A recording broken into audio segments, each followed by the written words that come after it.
नमस्कार साथियों, क्लास 6 के सिविक्स की पुस्तक राजनीतिक और सामाजिक जीवन भाग 1 उसका ग्रामीण क्षेत्र में आजीविका का चैप्टर लेकर के आपके सामने उपस्थित हुआ हूं। दोस्तों, ग्रामीण क्षेत्र में आजीविका का जो अध्याय है वो हमारी जिंदगी से जुड़ा हुआ। अगर हम गांव के हैं तो इस चैप्टर में समझने और देखने लायक बहुत कम चीजें हैं। आपको ऐसे लगेगा जैसे हम अपने गांव के अंदर घूम रहे हैं।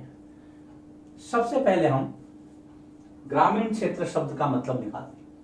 ग्रामीण का मतलब होता है गांव से संबंधित या गांव का। गांवों के अंदर या ग्रामीण क्षेत्र के अंदर आजीविका, इस शब्द को हम थोड़ा सबसे पहले समझते हैं। आजीविका क्या है, जिसको आप लाइवलीहुड कहते हैं। आजीविका देखिए, हर व्यक्ति को जीवन जीने के लिए कुछ न कुछ काम करना पड़ता है जिससे अर्थ यानी कि धन, मनी मिलती है, पैसा मिलता है, उसके बाद में उसका जीवन चलता है।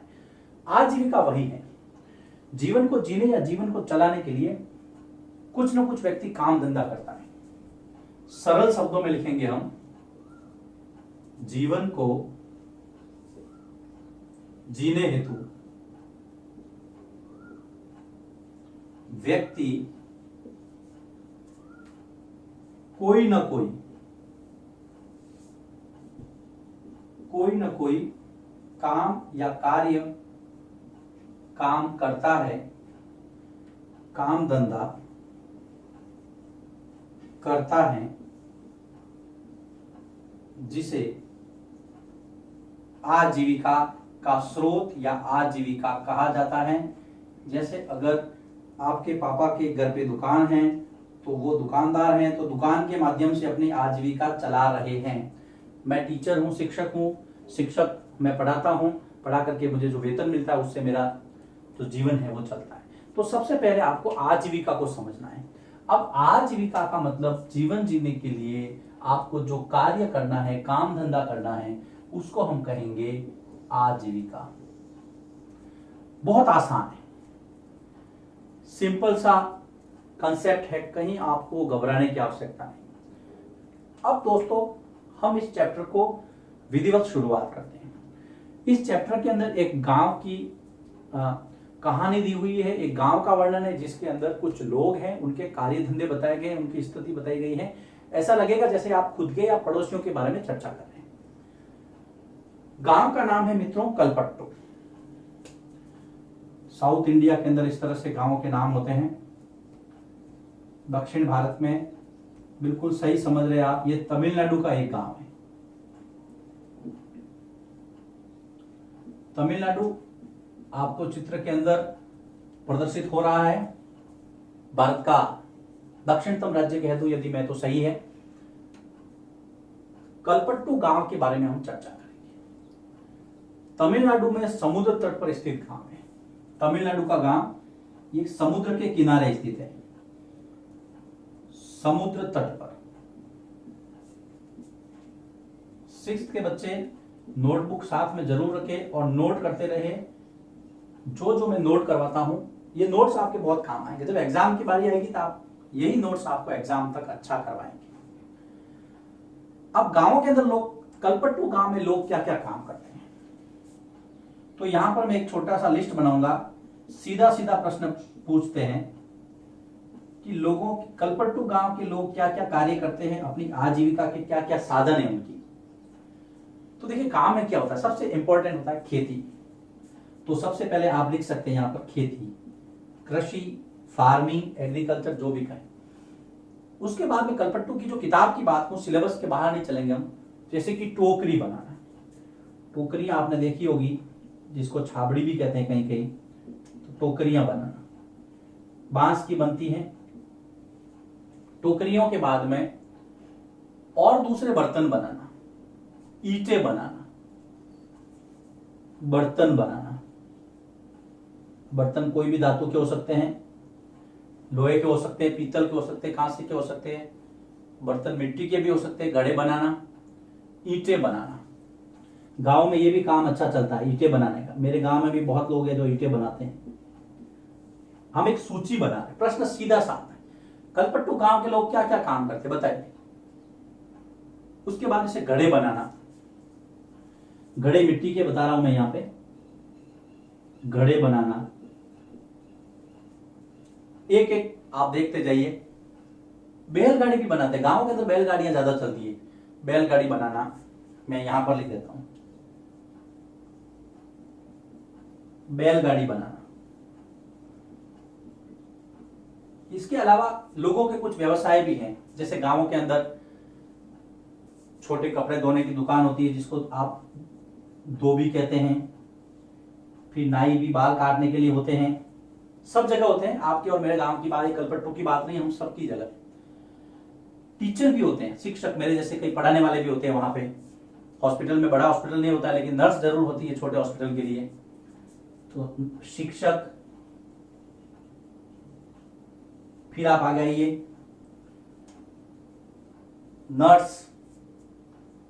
नर्स का नाम सुनते कई बच्चों के बुखार आ जाता है कि कहीं सुई लगा देगी, लेकिन डरने की जरूरत नहीं। यहाँ पे कोई, हम बता रहे हैं कलपट्टू गांव में कौन कौन से लोग क्या क्या काम करते हैं, लोगों की सूची बना रहे हैं हम, कार्य धंधों की। आप देखा होगा एक साइकिल की भी दुकान होती है, साइकिल ठीक करने की दुकान, पंक्चर वगैरह बनाते हैं। साइकिल ठीक करने की दुकान, गांव में साइकिलें लोग रखते हैं, पंक्चर वगैरह हो जाती है, पहिया मुड़ जाता है, उसको ठीक करना। ये कुछ सूची बनाई हमने। देखिए दोस्तों, बहुत सरल है ये। प्रश्न सीधा आता है कि कलपट्टू गांव के लोग क्या क्या काम करते हैं। तो यहां से शुरू कीजिए। खेती नंबर 1 लगा दूं मैं, टोकरियां बनाना, बर्तन बनाना, ईंटें बनाना, घड़े बनाना, धोबी है, नाई है। 8 नंबर लगा दूं, बैलगाड़ी बनाना, जैसे शिक्षक है, नर्स है, साइकिल ठीक करने वाले हैं, इस तरह से। और भी बहुत सारे जोड़ सकते हैं अगर आपके गांव में ज्यादा है तो। हम कलपट्टू की बात कर रहे हैं। ये तो है गांव में काम करने वाले। अब कुछ वहां पर दुकानें भी हैं। तब दुकानें किस किस चीज की है? ठीक है, गांव के अंदर सबसे फेमस होती है तो चाय की दुकान होती है। और चाय की दुकान पर, चाय की दुकान, और चाय की दुकान पे क्या मिलता है? टिफिन भी मिलता है। अब ये टिफिन क्या है? अगर मेरे गांव की बात करूं, मेरी बात करूं, तो हमारे पास तो जो स्टील का टिफिन होता है, टिफिन बॉक्स जिसके अंदर हम खाना रखते हैं, वो टिफिन। लेकिन यहां पर टिफिन का मतलब अलग है। एक्चुअल में टिफिन का मतलब क्या होता है कि खाने पीने की चीजें जो होती है ना, उसको जो पैक करके हम कहीं देते हैं तब टिफिन बोलते हैं उसको। आपने किसी को सुना होगा कि यार दोपहर में मेरा टिफिन लेते आना, मम्मी मेरा टिफिन पैक कर दो, मैं टिफिन लेके नहीं जा सकता, बहुत सारी चीजें। तो टिफिन क्या है? तो सबसे पहले हम इस चीज को समझते हैं कि टिफिन खाने पीने की चीजें, खाने पीने की जो चीजें हैं उसको टिफिन बोलते हैं। जैसे इडली, वड़ा, इडली सांभर दोनों साथ में होता है, सांभर, चावल आदि। आप कहोगे सर आपने खमन ढोकले का नाम तो नहीं लिया, या फाफड़ा जलेबी का नाम नहीं लिया। कुछ लोग राजस्थान से होंगे, सर दाल बाटी तो नहीं लिखी आपने। लेकिन मैं आपको समझा रहा हूं। अब इतना लिखूंगा कहीं आपके मुंह में पानी आ गया तो फिर ये पड़ेगा कौन? आपको समझना है टिफिन क्या है। ये साउथ इंडिया का जो वर्णन है यहाँ पे तमिलनाडु का, इसलिए मैंने ये चीजें लिखी है। चैप्टर में भी यही दिया, लेकिन आपको समझना है खाने पीने का सामान पैक करके देने की जो व्यवस्था है, बहुत सरल शब्दों में आपको बताना है। खाने पीने का सामान पैक कर देने की व्यवस्था क्या कहलाती है? टिफिन कहलाती है। अब आपको स्पष्ट हो गया होगा, कहीं कोई कंफ्यूजन नहीं मित्रों, और रखना भी नहीं है। मेरे साथ सोशल साइंस पढ़ रहे हैं, no confusion, no cut paste, no copy paste. आपको सीधी, आपको ऐसा लग रहा होगा कि आप क्लास में बैठे हैं और आपके सब्जेक्ट टीचर आपको पढ़ा रहे हैं। टिफिन हो गया।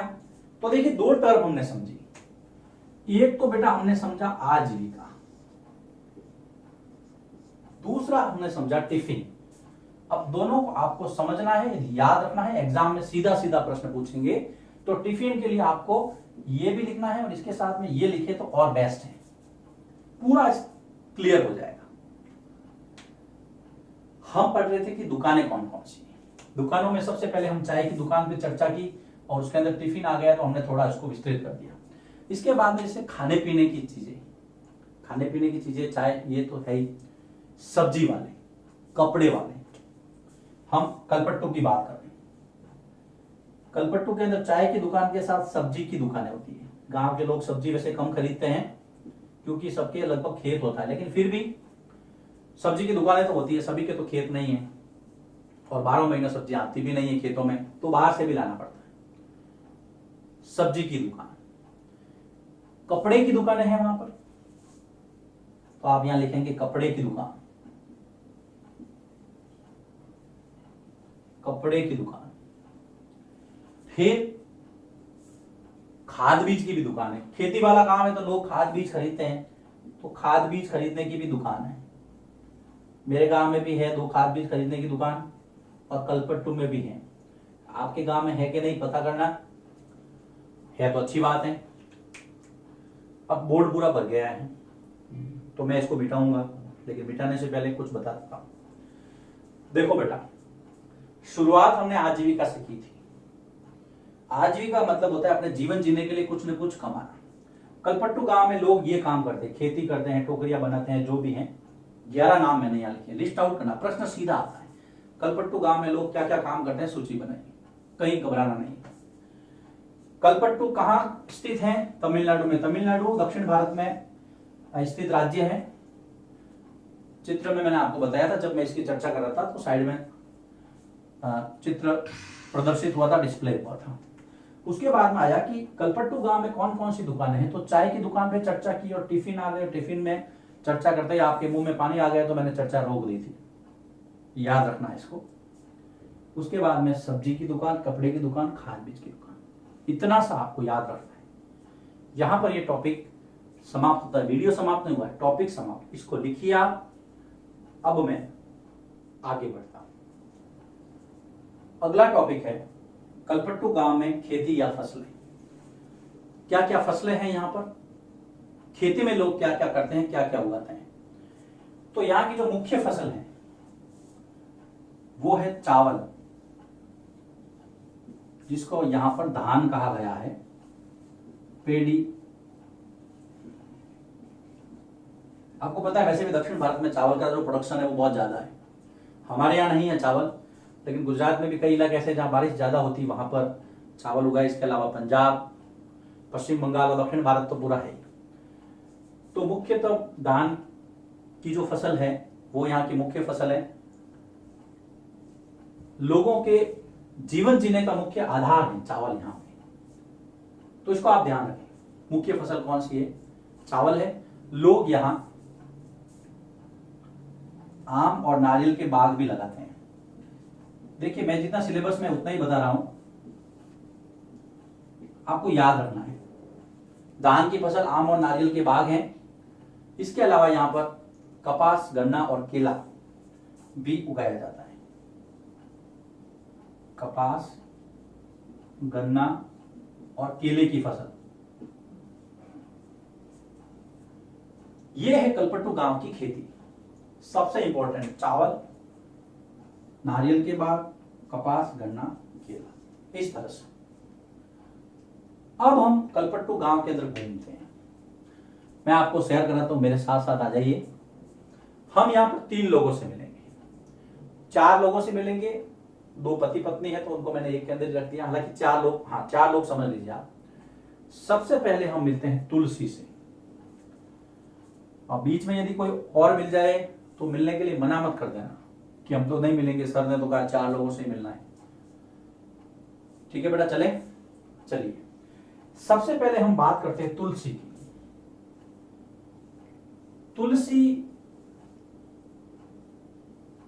तुलसी का एक पौधा भी होता है,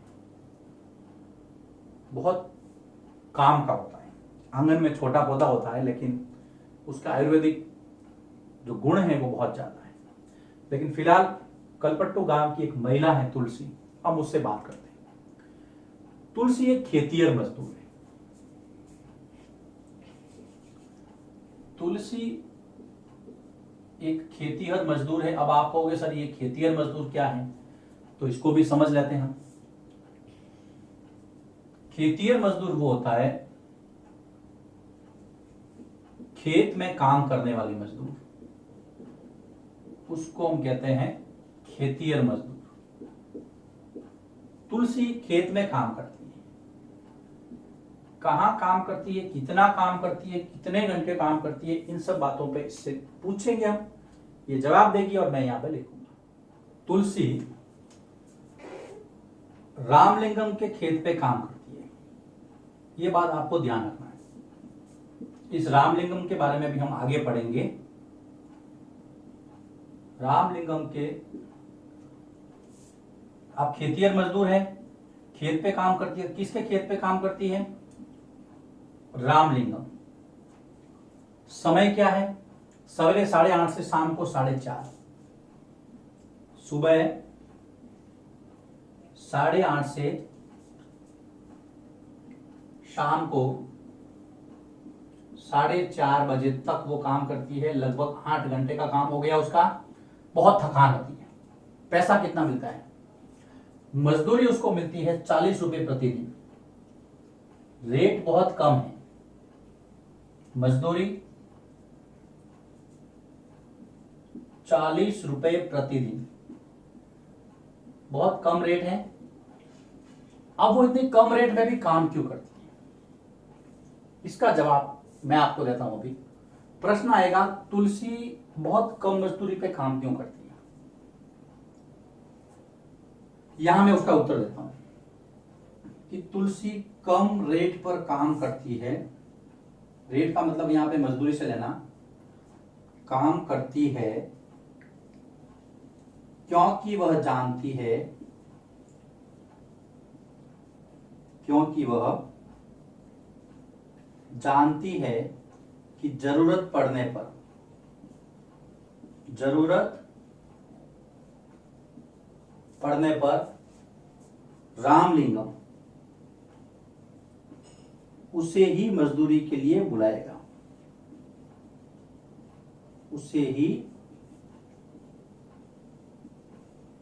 मजदूरी के लिए बुलाएगा। इसलिए कम पैसा देता है तो भी चलता है। बुलाएगा कर दीजिए, बुलाएगी, बस। प्रश्न आता है, कम रेट पर तुलसी काम क्यों करती है? जवाब सीधा सा है, रामलिंगम उसी को बुलाता है तो थोड़ा बहुत एडजस्ट वो भी करती है। अब हम तुलसी के पति से मिलते हैं। तुलसी का पति रमन, वो मजदूर है। यहां पर लिखता हूं, तुलसी का पति क्या नाम है? रमन।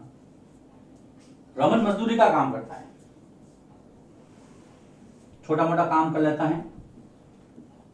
तो रमन मजदूर है, मजबूर नहीं, मजदूर है।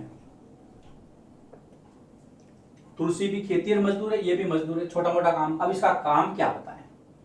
इसके काम के लिए पहले आप इसको मिटा लीजिए, सॉरी इसको लिख लीजिए, मिटाऊंगा मैं, मिटाना नहीं आपको। इसको लिख लीजिए, फिर मैं इसको आगे बढ़ा। रमन के काम, रमन मजदूरी का काम करता है, लेकिन इसके अलावा क्या क्या, अगर आपको पूछ ले कि रमन काम क्या करता है, उसकी आजीविका के स्रोत क्या है, जैसा हम पढ़ रहे हैं, तो खेतीहर मजदूर है। क्या क्या काम करता है? खेतों में फसलों पर दवाई छिड़कने का काम करता है। कभी दवाई छिड़कना देखा होगा आपने, मैंने तो बहुत देखा है, आप लोगों ने भी देखा होगा। तो यह दवाई छिड़कने का काम करता है। कौन? रमन। रमन कौन है? तुलसी का पति। इसके अलावा वो पास की खान से, वहां पे पास में पत्थर की खान है, पत्थर तोड़ने का काम करता है। पास में स्थित खान से, जो माइन होती है ना, खान से पत्थर तोड़ने का काम करता है। पत्थर तोड़ने का कार्य करता है। जैसे जैसे मैं लिखता हूं, आपको कभी कभी चित्र नजर आ रहे होंगे, उससे आपको समझना है। दवाई छिड़कना, पत्थर तोड़ना, इसके अलावा वो नदी से रेत भी लाता है। कोई अगर किसी के घर बन रहा है, नदी से रेत, जिसको यहाँ पे बालू कहा गया है, उसको लाता है, बालू ढोने का कार्य।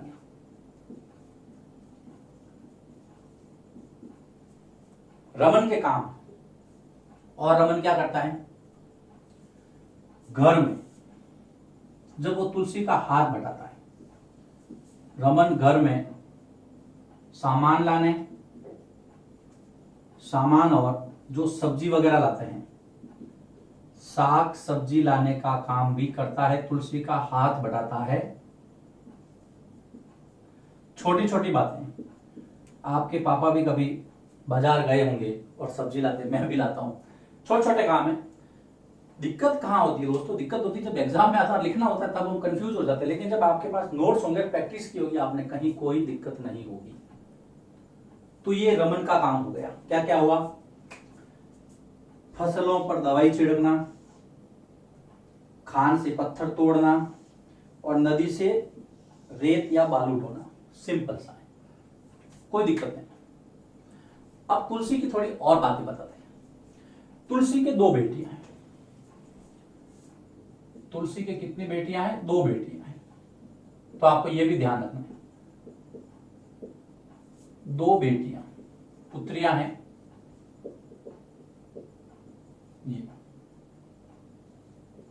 ये एक बार जब एक बेटी बीमार हो गई थी, तो उसको पास शहर में स्थित अस्पताल ले चलो। गांव में अस्पताल कम होते हैं, तो शहर ले गए। तो एक बेटी के बीमार होने पर, ध्यान से सुनिए, इसको लिखते रहिए साथ में। एक बेटी के बीमार होने पर पैसा नहीं था, तो तुलसी ने पैसे उधार लिए। किससे लिए? थोड़ा आइडिया लगाओ। बिल्कुल सही है, अगर आप रामलिंगम का नाम सोच रहे हैं। एक बेटी के बीमार होने पर तुलसी ने रामलिंगम से पैसे उधार लिए। ये भी बात ध्यान रखना, तुलसी उधार किससे लेती है?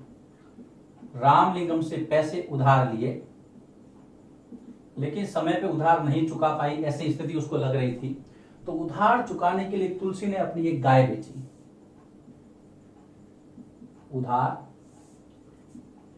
उधार चुकाने के लिए तुलसी ने क्या बेचा? गाय को बेच दिया। उसको गाय बेचनी पड़ी। बड़ी विडंबना है। मजदूरों के पास पैसे नहीं है, उधार नहीं चुकाए तो रामलिंगम नाराज हो जाए, दूसरी बार काम भी नहीं दी, इसलिए गाय बेचनी पड़ी। गाय बेच करके उसको पैसे दिए। अब इंपॉर्टेंट बात, तुलसी के पास कोई जमीन नहीं है। आपको सबसे लास्ट में पूछेंगे किसके पास कितनी जमीन है, तो आपको लिखना है तुलसी के पास जमीन नहीं है, वो भूमिहीन है। अगर एक शब्द में कहूं मैं, तो ये क्या है? भूमिहीन। जब हम चैप्टर के लास्ट में तीनों की तुलना करेंगे, तब आप देखोगे ये साग सब्जी रमन का काम था। तुलसी के कितनी बेटियां बेटा? 2 बेटियां। एक बेटी बीमार हो गई, तो पैसे किससे उधार लिए? रामलिंगम से। क्या किया? गाय बेचनी पड़ी। तुलसी के पास जमीन नहीं है, इस बात को आप ध्यान रखना, वो भूमिहीन है। अब कुछ फैक्ट हैं, तुलसी काम कितना करती है। तुलसी को वर्ष के जैसे 12 महीने हैं, उस 12 महीनों में से 8 महीने काम मिलता है। तो 4 महीने काम नहीं मिलता, तो 4 महीने या तो उधार लाना पड़ता है। ध्यान रखना, बहुत मुश्किल काम होता है ये 4 महीने। 4 महीने निकालना बहुत मुश्किल होता है। अभी कोरोना क्राइसिस चल रहा है, लोग घरों में बैठे हैं, बिजनेस ठप हो रखा है, काम धंधा है नहीं, तो परेशान है। इस बात को आप अच्छी तरह समझ सकते हैं। तुलसी के बारे में ये बातें हैं। अब यहां पर ये वीडियो समाप्त हो जाएगा। इस चैप्टर का हम एक वीडियो और बनाएंगे, तो 2 वीडियो इस चैप्टर के बनेंगे। पहले वीडियो में आपने जो जो जानकारी आजीविका से लगा करके, टिफिन से लगा करके, तुलसी का परिचय, उसका जो पति है रमन, रमन क्या काम करता है, रामलिंगम क्या, तुलसी कितने घंटे काम करती है, उसके बेटी जब बीमार हो गई तो उसको गाय क्यों बेचनी पड़ी, ये सारी बातें आपको पता रखनी है। इसको नोट करना है अपनी नोटबुक में, कहीं कोई कठिनाई नहीं रहेगी। फिर भी यदि रहती है, आपके लिए मेरे टेलीग्राम और व्हाट्सएप के नंबर खुले हुए हैं, किसी भी समय आप मुझे फोन करके पूछ सकते हैं या मैसेज छोड़ सकते हैं।